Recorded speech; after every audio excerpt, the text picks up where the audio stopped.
Soyez les bienvenus si vous nous rejoignez sur BFM TV. Vous regardez Affaires suivantes, le magazine qui décrypte chaque dimanche l'actualité, police, justice, le dossier de la semaine. Et ces questions, quelles étaient les motivations exactes de Claude Cinquet, cet homme de 84 ans qui s'en est pris lundi à la mosquée de Bayonne, ancien candidat du Front National à l'époque en 1995. Son profil interroge. A-t-il été pris d'un coup de folie? Avait-il au contraire préméditer cette attaque? Faut-il d'ailleurs parler d'actes contre la mosquée ou d'attaques terroristes? On va décrypter tout cela avec nos invités et Dominique Rizet dans un instant. Mais d'abord, le rappel des faits, c'est avec Elisa Trada. La maison porte le nom d'Akela, le loup solitaire, comme celui qui l'habite. Claude Cinquet, 84 ans, est un voisin que l'on évite, coutumier des critiques acerbes. Il était glacial et puis colérique, quoi. Monsieur bizarre, qu'on évitait de côtoyer. Pouvait avoir un assentiment, voire éventuellement une haine envers les populations maghrébines, mais pas que. Mais aucun d'entre eux n'avait imaginé l'octogénaire commettre un tel acte.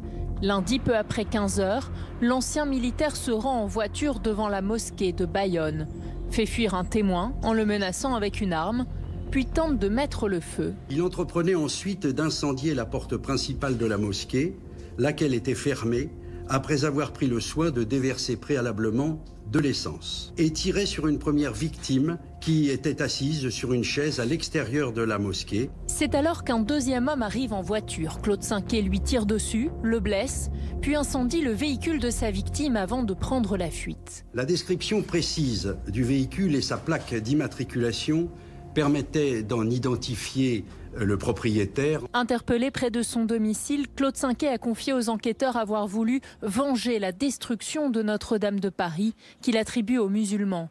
S'il souffre d'une altération partielle de son discernement, selon l'expertise psychiatrique, sa responsabilité pénale reste engagée. Beaucoup de questions donc et les réponses avec nos invités sur le plateau d'affaires suivantes. Maître Méanamou, bonjour, merci d'être là. Vous êtes l'avocat de l'une des deux victimes de Claude Cinquet lors de cette attaque à la mosquée de Bayonne. Et Thomas Villepreux, bonjour. Bonjour. Vous êtes le rédacteur en chef au journal Sud-Ouest, l'édition du Pays-Bas. C'est dire que vous connaissez bien cette zone. Première question qui se pose, c'est de savoir tout simplement, est-ce que cet homme, il avait déjà beaucoup fait parler de lui avant ou pas? Non. Il n'avait pas beaucoup fait parler de lui. Dans son village, il était connu en surface par les commerçants. Il écrivait quelques courriers un peu bizarres et c'est tout. Il n'avait pas fait parler de lui du tout. Alors quand vous dites courrier bizarre, vous pensez, j'imagine, à cette lettre qu'il en avait envoyé une au bâtonnier il y a quelques semaines et à votre journal également. Vous avez eu entre les mains cette lettre? La même, au bâtonnier, au procureur de Dax, au bâtonnier de Bayonne et à nous-mêmes, qui est une lettre un peu confuse dans laquelle quand même sa haine de l'islam apparaît très clairement. Qu'est-ce qu'il vous disait? Qu'est-ce qu'il y avait dans cette lettre? Il ne nous parlait pas à nous directement, il s'adressait en fait à tout le monde. Il y avait des passages sur, des passages sur plein de sujets différents. Il pouvait parler aussi bien de la guerre en Algérie que de son quotidien, son enfance, des passages très brefs comme ça. Et c'est surtout une liste de critiques qu'il adressait à des personnes très différentes, que ce soit à Valls, à Macron, qui y a d'autres. J'ai plus toute la liste Thomas, en tête, mais enfin, elle est assez immense. Est-ce que vous lui aviez envoyé un reporter? Est-ce que vous étiez allé le voir ou vous renseignez un peu sur lui, sur qui il était ou...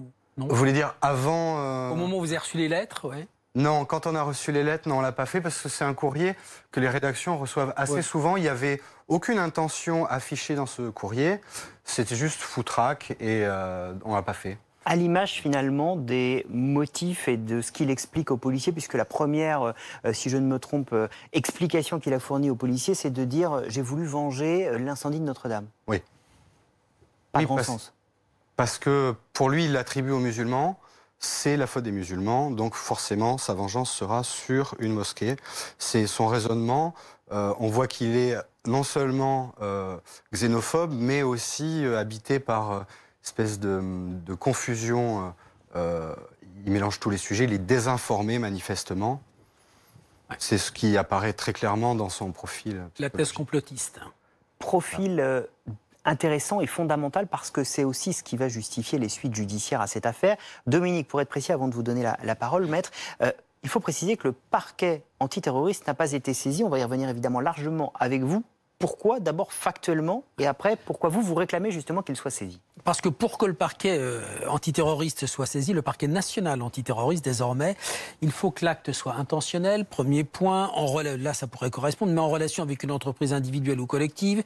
Troisième point, qu'il ait pour but de trouver gravement l'ordre public, donc ces critères doivent être tous rassemblés, pas un des seuls, mais les trois à la fois. Et puis, on étudie aussi, on s'intéresse à la personnalité de l'auteur, à ses motivations. Et là, eh bien, la personnalité de l'auteur, on sait qu'il y a une altération partielle du discernement, c'est ce qu'on dit, en tout cas, ce qu'a dit le psychiatre qu'il a rencontré, mais on va y revenir, maître. Il y a ces lettres rageuses dont Thomas Villepreux parlait à l'instant au bâtonnier, au procureur de Dax, qui appelle à la démission d'Emmanuel Macron, qui parle pêle-mêle d'Alexandre Benalla, Manuel Valls, du président Sarkozy, d'Alain Juppé, voilà. Les témoignages des voisins, on les a entendus, qui parlent d'un type haineux, qui est connu, voilà, un type plein de haine. Et puis, ses motivations, on vient de les évoquer, venger l'incendie de Notre-Dame qui aurait été provoqué par des musulmans. Tout ça est tellement confus que l'affaire reste au parquet local et ne vient pas auprès de la justice antiterroriste. Pourquoi vous, maître, du coup, souhaitez-vous que cette affaire soit considérée comme une affaire terroriste et que ce soit le parquet antiterroriste, le parquet national antiterroriste qui s'en saisisse? Mais parce qu'à l'évidence, c'est un acte terroriste. Il a été rappelé, il y a des conditions. Malgré la confusion des motifs. Il n'y a pas de confusion, je vais vous expliquer pourquoi. D'abord, lorsqu'il y a un acte d'une telle violence et qui trouble gravement l'ordre public, par une tentative d'assassinat, en réalité une volonté d'assassinat, puisque 2 personnes ont été blessées, et la victime que je représente, n'oubliez pas qu'elle était dans sa voiture, que le terroriste s'est approché et a tiré donc une balle en direction de la nuque, puisque la balle s'est logée dans les cervicales. Donc il y a une volonté affichée d'assassiner un fidèle de cette mosquée. Et deuxièmement, ce n'est pas assez pour lui, à tel point il est déterminé, c'est qu'après avoir, pour lui, abattu sa victime, il prend un bidon d'essence, met dans la voiture et il veut brûler sa victime. Donc vous avez un acte de terreur, intentionnel, et il nous manque un critère. Pour quelle raison il fait ça? Eh ben, ce sont des raisons, c'est la jurisprudence de toutes les affaires de terrorisme jusqu'à présent, il faut une motivation idéologique ou politique. C'est-à-dire que l'acte qui va être commis doit faire référence à une cause qu'il défend. Vous savez, il a écrit un livre, ce terroriste. Et dans ce livre, il indique que la France est attaquée par les musulmans, selon lui, et qu'il faut se défendre contre des ennemis invisibles. Et ensuite, il va les nommer. Donc, vous avez toute une matrice idéologique qui va sous-tendre son action violente. Donc, lorsqu'on parle de confusion, il n'y a pas l'ombre d'une molécule de particules de confusion, je vous le dis. Pourquoi? Parce que lorsqu'il dit, finalement, c'est pour me venger de Notre-Dame. Mais ça veut dire quoi, en réalité, si on fait une autre lecture? C'est-à-dire qu'il sait très bien que Notre-Dame, c'est accidentel. C'est un départ de feu accidentel, en l'état. Et il va quand même imputer la responsabilité aux musulmans. Pourquoi? Parce qu'il a tellement une haine qu'il veut leur faire supporter tout. Et donc cette haine va motiver son action pour satisfaire, par la vengeance qu'il va faire envers cette communauté, son action criminelle. On rappelle que c'est une rumeur qui avait circulé au début de Notre-Dame sur les réseaux sociaux, dans les milieux complotistes. De toute façon. Même s'il sait que c'est faux, il va donner un sens parce qu'il est motivé politiquement, idéologiquement. Politiquement, il avait été candidat en 95 sous les couleurs du Front National à l'époque. Que savait-on de ses idées politiques? Est-ce qu'il avait un programme, des idées très claires, à part la haine des musulmans qu'il le revendiquait assez facilement? Non, il n'avait pas de programme, pas d'idées claires. Il a d'ailleurs été écarté plus tard du RN. Il était, enfin du FN à l'époque. Il était confus dans ses propos, mais sa pensée est claire. Il n'y a pas d'abolition du discernement chez lui. Et d'ailleurs, le sujet de est-ce que l'affaire doit être confiée au parquet antiterroriste ou pas, à Bayonne, c'est très clair dans la communauté musulmane. Il faut que ce dossier rejoigne le parquet antiterroriste pour les raisons qu'a cité Maître à côté de moi. C'est quelque chose qui, ces idées politiques, sont très très difficiles à définir, parce que lui-même, à part sa haine des musulmans, n'a rien d'autre à mettre derrière, à proposer à son village, n'avait rien d'autre à proposer à son village, donc personne ne sait vraiment ce qu'il voulait faire. Il y a un élément peut-être qui va dans le sens du... Alors je ne sais pas si on peut employer le terme de préméditation, il est peut-être un peu fort, mais c'est l'arsenal retrouvé à son domicile. Mais vous savez, lorsqu'on... Et vous avez cité tout à l'heure une altération partielle du discernement. Bon, son discernement, il n'est pas aboli, c'est pas un fou. Il n'a pas un problème de santé mentale. Et en général, l'abolition partielle, on verra, il y aura d'autres expertises qui prouveront le contraire. C'est juste pour diminuer le quantum de la peine. Mais comme il a 84 ans, vous savez, il risque perpétuité, ça ne change pas grand-chose. Simplement, en effet, on a retrouvé un arsenal. Et vous avez raison. Mais ça prouve quoi? Ça prouve la détermination, la planification de ces actes et une volonté homicide. Pourquoi? Parce qu'il va faire plusieurs repérages de cette mosquée. Dans un but bien déterminé, c'est de mettre le feu et de tuer les musulmans. Donc il fait plusieurs repérages, et il vient donc avec cette voiture, et qu'est-ce qu'on trouve? On trouve une bonbonne de gaz à l'intérieur. Vous savez, une bonbonne de gaz, c'est une bombe. Et comme il a essayé de mettre le feu à la mosquée, il y avait une volonté très affichée de faire un carnage ce jour-là. Donc, et on va retrouver chez lui, c'est pas tout, et on va retrouver chez lui un fusil à pompe, on va retrouver chez lui un 9 mm, un chargeur, et moi la question que je me pose... Et des grenades. Et donc la question, c'est quelqu'un qui est radicalisé, parce qu'il est radicalisé, l'extrémisme idéologique, raciste, xénophobe, anti-musulman. Pour quelle raison, et moi je pose la question, pour quelle raison il n'a pas été fiché S? Parce qu'il a un livre où il dit sa haine, on lui a laissé un port d'armes, parce qu'il a un port d'armes, même plusieurs ports d'armes. Maître, il y a plein de portraits comme ça dans la société en France. Malheureusement, il y en a beaucoup. Hein. Des hommes souvent âgés, pleins de haine, racistes, xénophobes, qui ont des armes et qui font des bêtises. Pas jusqu'à ce point, mais il y en a quand même beaucoup. Est-ce que vous ne pensez pas que, parce qu'on rapidement sur l'altération, sa place, elle est plus dans un hôpital psychiatrique que dans une prison à 84 ans? Non, il n'y a pas d'abolition du discernement. C'est-à-dire, il a conscience. Non. Pour que quelqu'un soit à l'hôpital psychiatrique, il faut une maladie mentale. D'accord. Un schizophrène avéré, ou un problème ou un psychopathe, mais il faut une maladie mentale, avec un suivi psychiatrique depuis déjà de nombreuses années. Lui, il n'a pas passé une seule journée dans un hôpital psychiatrique. Donc c'est un simulateur, si vous voulez. D'accord ? C'est un simulateur. Donc il essaye de se dédouaner. Il est tellement simulateur et il ment tellement qu'en garde à vue, vous savez ce qu'il dit?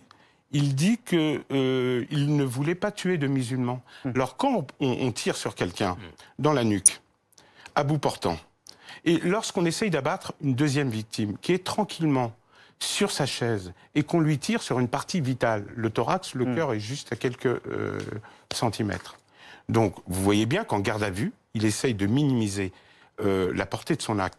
Et c'est pour ça que je pense que le parquet antiterroriste aurait dû se saisir compte tenu de la gravité de l'acte. Et vous voyez dès demain le procureur général pour plaider votre cause sur ce sujet, si je ne me trompe? Je le vois mardi, monsieur Jean-François Ricard, en effet, procureur antiterroriste. Et on suivra évidemment ce dossier de près. Merci beaucoup à vous deux d'être venus sur le plateau d'affaires suivantes. Dans un instant, la deuxième partie de l'émission est le mystère de Montargis. Les gendarmes ont découvert lundi matin un véritable scénario d'horreur. Une infirmière sauvagement assassinée, abandonnée sur le bord d'une route, les mains attachées par un câble de téléphone. Le patient qu'elle avait soigné juste avant a lui aussi été retrouvé chez lui, tué, les mains sectionnées. La mise en scène de ce crime est évidemment sordide. Qui peut avoir commis de tels actes? C'est la peur dans la ville de Montargis aussi. L'enquête, nous ferons un point très précis dans un instant.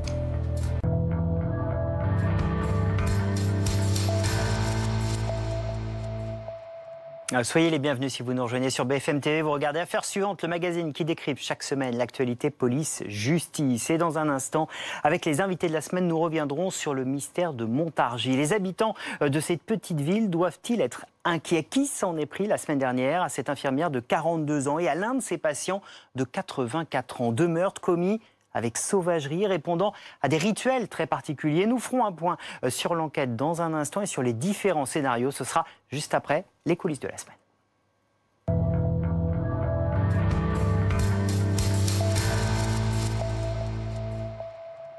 Les coulisses d'une audition, celle très rare, mercredi à l'Assemblée nationale, du préfet de police de Paris. Didier Lallemand était entendu dans le cadre de l'enquête en cours, évidemment, sur l'attaque de la préfecture de police de Paris par Michael Harpon. Un mois, jour pour jour, après les faits, des enseignements semblent avoir été tirés. Plusieurs agents ont été écartés ou sanctionnés pour soupçon de radicalisation. Le préfet a donné des chiffres cette semaine. Alors, cette menace avait-elle été ignorée avant, cette menace au sein même de la police? Le décryptage, ce sera dans un instant avec Dominique et notre invité Alain Bauer, juste après le rappel des faits avec Elisa Trana. À la préfecture de police de Paris, il y a un avant et un après 3 octobre, date de l'attentat commis par Mickaël Harpon. À la suite de cette attaque, le préfet de police a envoyé une circulaire aux agents pour les encourager à signaler leurs collègues dont le comportement serait problématique. 33 signalements ont été effectués depuis. 33 signalements qui s'ajoutent à ceux déjà en cours d'examen, soit au total 48 cas potentiels de radicalisation. Essentiellement, les signalements portent sur des cas de changement de comportement. C'est des gens qui ont changé d'apparence physique, qui ont changé dans leur rapport avec leurs collègues. Voilà, c'est ça vraiment le fait générateur du signalement. Il y a assez peu de signalements sur des expressions prosélytes. Il y en a quelques-uns, mais ils sont plutôt des signalements antérieurs au 3 octobre. Les cas sont étudiés un à un pour lever le doute. C'est ainsi que 12 policiers ont été désarmés, dont 7 après le 3 octobre. Didier Lallemand a également expliqué devant les députés avoir demandé 3 suspensions, dont une a été mise en œuvre. Et pour y voir plus clair sur ces chiffres livrés par le préfet de police de Paris, Alain Bauer est notre invité. Bonjour, merci d'être là. Vous êtes professeur de criminologie au Conservatoire national des arts et métiers, auteur d'un tout nouvel ouvrage qui vient de sortir, Les Protecteurs, histoire intérieure et intime de la gendarmerie nationale. C'est chez Odile Jacob.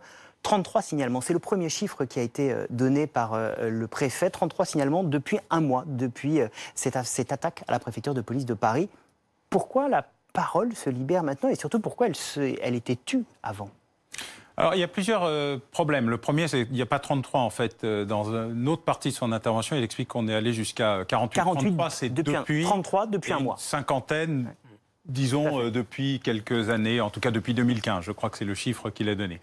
En fait, il y a un premier problème, c'est que tout le monde considère que signalement et lettre à la commandanture, c'est la même chose. Et donc, le profil de la dénonciation bloque. Et alors, je dois dire que c'est plutôt sain. Une partie importante des gens qui se demandent comment appliquer intelligemment le principe de précaution. Alors, on a le pseudo-signalement, je te le signale, mais il ne faut pas le dire, ce qui ressemble assez à la main courante, mais je ne veux pas porter plainte, qu'on connaissait par exemple dans les violences sexuelles. Ça ressemble beaucoup. Qui s'est passé sur Mickaël Harpon. Qui s'est passé sur Mickaël Harpon. Il y a le signalement plus, mais je ne veux pas que ça ait des conséquences, et donc je ne veux pas que ça soit moi. Donc, je ne sais pas très bien comment faire. Et comme les outils internes sont relativement inexistants. La création d'un médiateur de la police est relativement récent. La manière dont on dépasse simplement la négociation sur les salaires et les horaires pour entrer sur l'environnement général du fonctionnement des services de police est encore plus récent. La gestion des accréditations et des habilitations à l'intérieur même du service de renseignement de la préfecture de police date de l'arrivée de la nouvelle responsable du service. Avant, il y avait une sorte de logique. Si tu étais dans ce service, c'est que normalement, tu avais droit à une habilitation. Et puis, si tu n'y étais pas, c'est parce qu'on ne te l'avait pas donné. Mais une fois que tu l'avais eu, il y avait une sorte de logique. Il n'y a pas, par exemple, de service de renseignement, des services de renseignement. Les militaires en ont un qui s'occupe la DRSD, la Direction du renseignement à la sécurité et défense, qui vérifie les habilitations de toutes les personnes et les entreprises habilitées. Il n'y en a pas au ministère de l'Intérieur. Le service intérieur qui s'occupe maintenant de gérer les enquêtes administratives date d'il n'y a même pas 2 ans. Donc on sent bien qu'il y a un immense retard à la fois culturel et surtout pratique pour gérer ce type de situation. Mais Alain Bauer, ces 33-48 signalements n'auraient jamais pu avoir lieu ou être signalés, encore une fois, sans l'affaire Harpon. Absolument. Mais c'est notre histoire. Notre histoire, elle vit que de catastrophes. C'est-à-dire qu'on ne prévoit jamais les catastrophes. Les services de sécurité ne savent pas prévenir. C'est impossible. Ils considèrent que c'est trop dur, trop compliqué, trop insupportable. Par contre, le lendemain matin, incendie de l'ambassade d'Autriche, Napoléon Ier crée la brigade des sapeurs-pompiers, dont tout le monde se loue régulièrement. Incendie du 5-7, il y a une réglementation sur les boîtes de nuit. Incendie du tunnel du Mont-Blanc, il y a une réglementation sur le tunnel du Mont-Blanc. Attaque de la préfecture de police. Désormais, tout le monde trouve parfaitement normal de faire des signalements, de les faire remonter, et de se poser la question de savoir s'il ne faudrait pas controler les entrées et les sorties. Sauf qu'on attend des drames pour prendre des décisions. Les faits auraient pu être dramatiques. 7 policiers désarmés, c'est l'autre chiffre donné par le préfet. C'est 7 policiers qui auraient pu retourner leur arme contre l'institution, contre leurs collègues. Oui, alors il faut aussi prévoir que c'est du principe de précaution et que les 7 en question n'ont jamais rien fait avant et que eux, étant armés, auraient pu être les premiers à le faire dans une logique djihadiste. Donc Harpon, c'est juste un informaticien avec un couteau de cuisine. Donc on est dans des processus... Harpon n'avait pas d'armes. Il n'aurait pas pu être désarmé, il n'avait pas d'armes. Exactement. Donc on est dans des processus où maintenant on passe d'un extrême, une sorte d'extrême indifférence à une sorte d'extrême agitation. Il va falloir revenir à un curseur raisonnable. Tous les policiers musulmans ne sont pas des djihadistes, ce ne sont pas des dangers publics.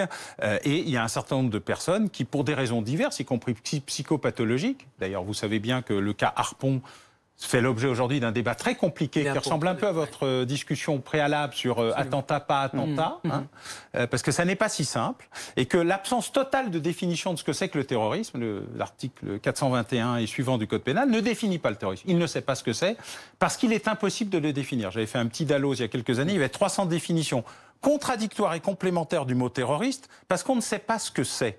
Et là, on en est sur des signalements, sur des indices. Voilà. Donc, il faut être très prudent. Les personnes en question, signalées ou désarmées, le sont par principe de précaution, pas parce qu'elles étaient mécaniquement dangereuses, mais parce qu'on veut éviter, selon le principe qui est celui que je viens d'expliquer, c'est que maintenant que ça a eu lieu, on sait que ça peut avoir lieu, donc on prend des mesures préventives. Ça ne veut pas dire qu'ils étaient plus dangereux que quelqu'un d'autre. Et d'ailleurs, d'un mot, Dominique, que vont devenir ces policiers qui sont ou mis de côté ou désarmés? On va les garder, parce que ce sont des policiers, on va les garder. On n'a rien d'autre à leur reprocher qu'une suspicion. Et comme ça vient d'être dit par Alain Boer, ça n'est que de la suspicion, ou plutôt de la précaution. Ils seront affectés à d'autres tâches, ceux qui travaillent sur la voie publique, en police judiciaire, en maintien de l'ordre, en protection de personnalités et qui ont des armes, eh bien on va les désarmer et les envoyer dans des services plus administratifs où on ne met pas sa vie directement en danger, où on n'est pas obligé de protéger des personnalités, donc dans des services administratifs où ils seront affectés à des tâches qui vont vers des missions de police, mais qui ne sont pas des missions de police sur le terrain. Pour conclure, Alain Boer, est-ce que vous avez été surpris par cette menace qui s'est révélée en interne? Oh non, c'est une histoire très connue. Il y a 10 ans, un sergent-chef de l'armée des États-Unis, à l'intérieur de sa propre caserne aux États-Unis, à coup de mitraillette, a tué ou blessé une vingtaine de ses camarades. La même année, dans un hôpital américain à l'extérieur des États-Unis, un sergent avait lui-même assassiné une partie de ses collègues. Donc cette histoire est parfaitement connue, elle est anticipée, voilà. Mais chacun de nous a le sentiment que ça ne peut pas arriver chez nous. C'est le principe du déni, c'est-à-dire qu'on se refuse à considérer que c'est possible et qu'en plus les mesures à prendre pour empêcher que ça arrive sont tellement difficiles à traiter. Vous imaginez le contrôle de tous les entrants et tous les sortants à la préfecture de police. Oui. En périphérie, en périmétrie et en compartimentage, notamment vers le service de renseignement, y compris les civils, et ce qui était le cas de Harpon, et y compris ceux qui ont un couteau de cuisine qu'ils pourraient trouver à la cafétéria. Donc c'est un terrible enjeu de sécurité qui amène à ce qu'on fasse des équilibres entre le supportable et l'insupportable. Enjeu évidemment qu'on va continuer à décrypter, suivre évidemment cette enquête qui est toujours en cours après cette attaque de la préfecture. Merci beaucoup Alain Boer d'être venu sur le plateau d'Affaires suivantes. Tout de suite, les invités de la semaine.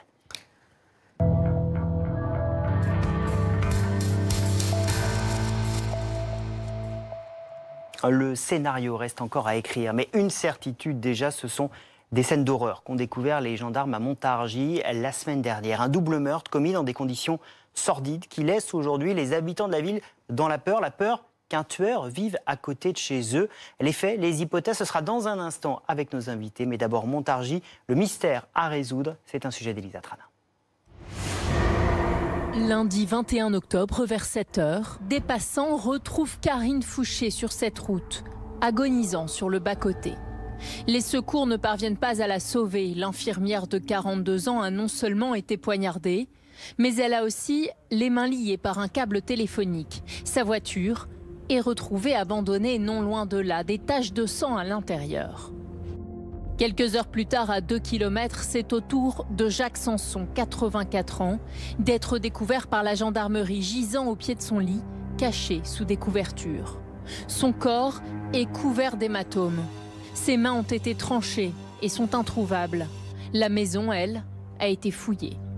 Alertés, les proches des deux victimes et le voisinage ne comprennent pas ce qu'il a pu se passer.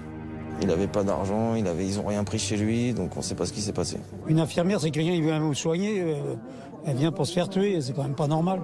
Puis un brave retraité de 84 ans que je connaissais qui était gentil, quoi. Car rapidement, les enquêteurs font le lien entre les deux meurtres. Jacques Sanson était le patient de Karine Fouché. Ce matin-là, comme chaque jour, l'infirmière s'est rendue chez lui. Un chouchou et une broche pour les cheveux ont été retrouvés chez l'octogénaire. Cette soignante est-elle arrivée au mauvais moment? A-t-elle été tuée pour avoir vu ou entendu les agresseurs? Selon les premiers éléments de l'enquête, il semblerait que Jacques Sanson était la première victime visée. Cet ancien cheminot, passionné de boxe, semblait jusqu'ici mener une vie paisible. Beaucoup de questions sur cette affaire. On va essayer d'y voir plus clair avec nos invités. Général François Daoust, bonjour. Vous êtes l'ancien directeur de l'IRCGN, l'Institut de recherche criminelle de la Gendarmerie nationale, professeur de criminologie à l'université. Pascal Neveu, bonjour. Vous êtes le psychanalyste, directeur de l'Institut français de la psychanalyse active. Et à vos côtés, Michel Marie, grand reporter pour Le Nouveau Détective. Vous avez travaillé notamment sur ce fait divers de Montargis. D'abord, peut-être une question à l'enquêteur. On vient de voir le résumé de cette affaire sordide. Il y a des conditions, ces mains sectionnées, non retrouvées, cette femme ligotée. Comment on travaille? Quels sont les premiers actes des enquêteurs dans ce dossier? Alors, les premiers actes, ce sont des actes matériels. Surtout, essayer de conserver le maximum de traces possibles, en espérant qu'il y en ait, bien sûr, que là où les personnes qui ont agi ne se soient pas réellement bien protégées, mais en appliquant le principe de l'OCAR, c'est-à-dire j'agresse quelqu'un et je dépose des traces devant l'action violente, et inversement, j'emporte avec moi des traces de mes victimes et des lieux dans lesquels j'étais, eh bien, on espère retrouver quelque chose. Donc, c'est la protection des traces avant de rentrer et de regarder et soumettre des hypothèses, quelles qu'elles soient. Vraiment, les éléments matériels au maximum. On peut être un peu surpris, on a l'habitude d'avoir maintenant assez vite des informations sur cette affaire-là. Les gendarmes restent très silencieux pour l'instant. Oui, comme il y a un certain nombre d'affaires qui ont montré que le silence était beaucoup plus intéressant qu'une communication à outrance, où parfois on peut se tromper, avancer ses hypothèses, laisser à croire, et travailler dans la sérénité, c'est d'abord travailler tranquillement en prenant du recul. Une question à Michel Marie. Moi, j'aimerais interroger le journaliste de détective, 40 ans de faits divers. Quand une affaire comme ça se produit dans les rédactions, ça parle. On se parle. C'est quoi les hypothèses pour vous, rapidement? Ça peut être quoi? 1, 2, 3? Les hypothèses en fonction des événements, en fonction des constatations, ce que l'on sait. C'est vrai qu'on ne sait pas grand-chose dans ce dossier. J'ai envie de dire presque exceptionnellement, dans cette affaire, on sait peu de choses. Or, probablement parce qu'il y a aussi peu de choses. Hein, je pense que s'il y avait eu des éléments, ça serait sorti, ça aurait filtré. Alors après, pour répondre à votre question, dans une rédaction comme la nôtre, quand un fait divers comme celui-ci, malheureusement, arrive, on essaye de s'organiser, on essaye de comprendre aussi ce qui s'est passé. Là, si vous voulez, ce qu'on trouve, c'est pas moi qui étais sur le terrain, c'est une jeune consoeur qui s'appelle Sophie Novakovic. Elle a trouvé la présence d'un hôpital psychiatrique qui est situé à 3,7 km des lieux du crime. Quand on voit les faits, ces mains coupées, cette extrême violence de ce monsieur qui n'a pas visiblement de revenus. Hein. Il travaillait comme retraité il était retraité de la SNCF. Il vivait dans un petit pavillon. Il est visiblement agressé chez lui par un ou plusieurs individus. Un voleur? Probablement. Donc la piste du fou avec l'hôpital psychiatrique, la piste du voleur, l'affaire de jalousie. Oui, jalousie, il a 87 ans, je crois. Question au général? Non, et pourquoi pas maquillage aussi? Et question évidemment à Pascal Neveu, parce que, je le disais, la mise en scène, elle est sordide, mais cette femme attachée avec des liens de téléphone, lardée de coups de couteau, il faut quand même rappeler les faits, c'est pas simplement tuer, c'est lardée de coups de couteau. Pareil sur le corps de ce pauvre monsieur, dont on a coupé les mains. Enfin, qu'est-ce que ça évoque? Et on a emporté ses mains. Il y a une mise en scène et effectivement, on peut imaginer que on ait affaire à un psychopathe où la piste psychiatrique qui a été développée n'est pas négligeable parce que enrouler un corps dans des couvertures, sectionner les mains, les emporter, c'est pas anodin non plus. Donc on peut imaginer qu'elle se soit trouvée au mauvais moment, malheureusement auprès de son patient, et que ce soit très mal terminé. C'est quoi, docteur, la symbolique des mains? Ces mains disparues? Ou les mains, la symbolique des mains? On ne peut pas savoir. En tout cas, ça peut être le reflet, en tout cas, de quelqu'un qui est d'une structure, en tout cas, psychotique, parce que effectivement, le morcellement, le démembrement est quelque chose d'important chez eux. Ce qui, aujourd'hui, on le sait, vous allez nous le confirmer, Michel Marie, mais à Montargis, on se pose beaucoup de questions. À juste titre, on s'inquiète. Je ne sais pas si on peut parler de psychose, mais en tout cas, il y a de l'inquiétude, notamment du côté des infirmières. Et c'est vrai, quand on a quelqu'un qui est capable de commettre une telle atrocité, on peut s'inquiéter de savoir qu'il est toujours en liberté. Vous savez, le secteur psychiatrique et les infirmiers et les médecins ont déjà été impactés à de nombreuses reprises. Et cette infirmière avait une très bonne réputation également. C'était quelqu'un de qualifié, très impliqué justement dans sa profession, très apprécié, etc. Là, ce qui est le plus important, c'est de se poser la question de cette mise en scène. Pourquoi il y a eu cet enroulement dans les couvertures, pardon, couettes, oui. et ce démembrement. Et où sont les mains? Qu'est-ce qui s'est passé dans la tête, effectivement, du criminel ou des criminels? Il y a peut-être même une volonté de retarder la découverte du corps, parce que, logiquement, cette infirmière arrive c'est son premier client. Donc, elle décolle de chez elle vers 6h du matin, donc on peut imaginer, il y a très peu de distance, qu'elle est chez le client, chez le Jacques Sanson, vers 6h10, 6h15. Probablement, elle arrive, l'agression est déjà en cours. Logiquement, si elle a vu des choses qu'elle ne devait pas voir et si elle devait mourir dans l'esprit du ou des meurtriers, elle pouvait aussi être tuée sur place. Donc on ne comprend pas très bien l'utilité d'emmener le corps, de le déposer à quelques kilomètres de là, d'aller mettre encore la voiture un peu plus loin. Je précise encore que la voiture, quand elle est déposée sur le parking, celui qui dépose la voiture prend soin, parce qu'il y a de la vidéosurveillance, de se cacher de l'angle. Il est dans l'angle mort. Donc on n'a pas son image. Et donc tout ça est quand même très réfléchi. Alors même si c'est l'œuvre d'un fou, c'est l'œuvre d'un fou réfléchi. Il est conscient du passage à l'acte. Et la distance entre le domicile de ce monsieur, de ce patient, et l'endroit où on retrouve la femme est très courte, c'est 200 mètres à peu près. Il y a quelques rues d'écart. Ça veut dire que le champ d'investigation, il est assez réduit. Comment on va cerner le profil en fonction des informations qu'on a là déjà? Mais le profil va dépendre aussi des victimes. De la première, on suppose là que la première victime, qui est le retraité, est la victime principale, et que l'infirmière est là, c'est une victime collatérale. Ça, c'est une hypothèse. On ne négligera pas non plus le fait que, par hasard, ça peut être une autre hypothèse, que l'infirmière, eh bien, faisait l'objet d'une jalousie, est-ce qu'il y a un conjoint, est-ce qu'il y a, etc., etc. On peut tout ouvrir, tout doit être ouvert, et surtout ne pas s'enfermer dans une seule hypothèse, parce que les faits, ils sont tellement marquants, tellement atroces, qu'on se focalise sur cette violence, qui peut-être au bout du bout sera réelle, c'est-à-dire un acte de quelqu'un qui est instable psychiatriquement, mais peut-être pas. Général, vous avez traversé plusieurs époques de la gendarmerie, comme nous d'ailleurs dans nos histoires criminelles, hein, on est au bout de nos carrières. Est-ce qu'on n'oublie pas aujourd'hui, on parle que de police scientifique, on parle que de ça.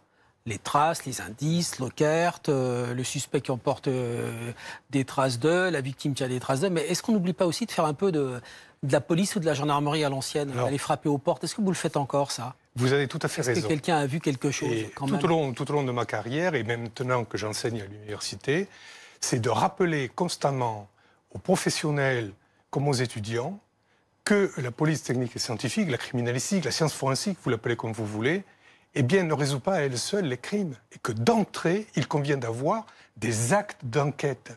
Parce que les actes d'enquête qui sont faits dès le début ne pourront pas être rattrapés par la suite. Et se reposer uniquement sur les éléments matériels hypothétiques que l'on pourrait trouver, eh bien, c'est mettre en péril une enquête. Alors, je ne doute pas que les gendarmes aient fait ce travail. Vous l'avez fait, vos enquêteurs l'ont fait, et visiblement, dans l'entourage, pour l'instant, dans le voisinage, personne n'a rien vu, personne n'a rien entendu. Non, alors d'abord, nous, on n'a pas forcément les pouvoirs coercitifs que détiennent les policiers ou les gendarmes. Ça, c'est le premier point. Peut-être que les enquêteurs ont des renseignements qu'ils n'ont pas communiqués à la presse, et d'ailleurs ils n'ont théoriquement pas le droit de le faire. En tout cas, ça n'a pas été fait. Peut-être ont-ils des infos, peut-être ont-ils même un suspect. En tout cas, à l'heure qu'il est, à l'heure où on fait cette émission, on n'en sait rien. Mais je rebondis sur ce que vous disiez tout à l'heure. C'est vrai, et on en parlait tout à l'heure en coulisses avec le général, bien souvent, les enquêteurs s'appuient trop sur la téléphonie, la vidéo, la police technique et scientifique, et restent un peu trop à leur bureau. Et donc là, on a l'impression, enfin en tout cas, ma consoeur qui était sur le terrain, elle a croisé des enquêteurs. Il y a un hélicoptère qui a survolé la ville au tout début le village au tout début de l'affaire. Là, j'ai l'impression qu'ils ont vraiment fait un travail de terrain. Pascal Neveu, au regard de vous aussi, votre regard depuis de nombreuses années sur les affaires judiciaires, qu'est-ce qui vous vient sur un tel fait? Moi, ce qui me surprend, c'est le fait, effectivement, d'avoir déplacé un autre corps à quelques centaines de mètres, d'avoir tout scénarisé. Là, je trouve que la personne était extrêmement réfléchie, a bien pensé son passage à l'acte, et était totalement consciente de ce qui s'est passé. Mais pourquoi scénariser? Alors là, effectivement, le psychanalyste se pose des questions sur la personnalité de cet individu ou de ces individus. S'ils étaient peut-être plusieurs et avec un phénomène d'emballement où effectivement, dans ce cas-là, on orchestre les choses. Et c'est ça, moi, qui m'intéresse davantage. Pardon. Hein, bien sûr, chacun son domaine. C'est pour ça que vous êtes côte à côte. Judiciaire et l'affaire, effectivement, de recherche scientifique. Mais on y viendra un jour, le jour où on arrêtera cette personne. Tant que ça. En souhaitant que... Ça peut être quel type de personnalité? J'allais dire, Damos, est-ce qu'il y a eu des précédents? Est-ce qu'il y a eu déjà des affaires un peu similaires? Oui, on a découvert, on a retrouvé une histoire en juin 2019, il n'y a pas longtemps, Charente-Maritime, découverte du corps d'une femme de 85 ans qui avait disparu depuis 3 semaines, corps mutilé, était caché sous des branchages, on lui avait coupé la tête et les mains. Puis une affaire dans l'Essonne en 2011, là encore, corps d'une femme sans main, sans tête, découvert à Villebon-sur-Yvette, une femme de type européen dont l'âge était estimé à 40 ans. Merci beaucoup Dominique pour toutes ces précisions. Merci à vous trois d'être venus sur le plateau d'affaires suivantes nous éclairer sur cette affaire hors norme, on peut le dire malheureusement, et on espère que la vérité viendra vite pour apaiser les habitants de Montargis. Merci à vous tous de nous avoir suivis pour ce nouveau numéro d'affaires suivantes. On vous souhaite un bon dimanche sur BFM TV, la semaine prochaine.